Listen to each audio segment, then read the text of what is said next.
খেলা দেখার দিন শেষ। নাম না করে ভারতকে কি এবার বার্তা? আমেরিকায় বসে নাম না করে ভারতকে হুমকি, আমরা খেলবো নয়া হুঙ্কার ইউনূসের গলায়। বিস্তারিত জানবো, টেলিফোন লাইনে যুক্ত হয়ে গেছে প্রতিনিধি দিয়া রয়। দিয়া, ঠিক কি জানতে পারছো?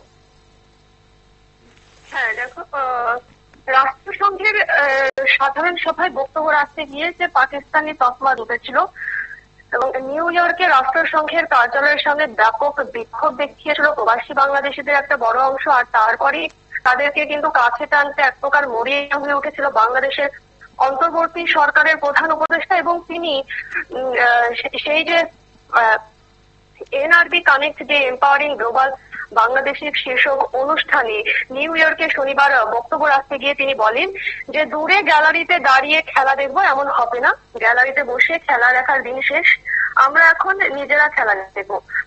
এবং 2024 সালে জুলাই বিপ্লবে বাংলাদেশের শেখ হাসিনা সরকারের পতন ঘটেছে। তারপর আপাতত সে দেশের অন্তর্বর্তী সরকার চলছে। আর তার প্রধান উপদেষ্টা নোবেল জয়ী অর্থনীতিবিদ ডক্টর মোহাম্মদ ইউনূস, তার শাসনকালেই কিন্তু বাংলাদেশে সংখ্যালঘু নির্যাতন বেড়েছে বলে অভিযোগ। এছাড়া নানা দিক থেকেই সমালোচিত ইউনূসের অন্তর্বর্তীকালীন সরকার। এই অবস্থায় রাষ্ট্রসংঘে বক্তব্য রাখতে গিয়ে তিনি কিন্তু প্রবাসী বাংলাদেশিদের বিক্ষোভের মুখে তাকে পড়তে হয়েছে। আর তার সামলাতেই কিন্তু এবার দেশ ও জাতি পুনর্গঠনে প্রবাসী বাংলাদেশিদের সহযোগিতা চেয়েছেন প্রধান মোহাম্মদ ইউনূস।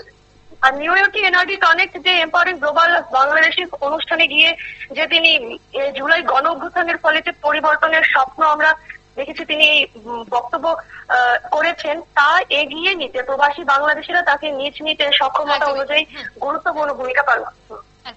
অর্থাৎ আমেরিকায় বসে কোনো না কোনো ভাবে ভারতকে বারবার খোঁচা দিচ্ছে ইউনূস। তবে এই বারবার ইউনূসের এই খোঁচা বা নাম না করে নিশানা করা, তা কিন্তু ভালো চোখে দেখছেন আন্তর্জাতিক মহল।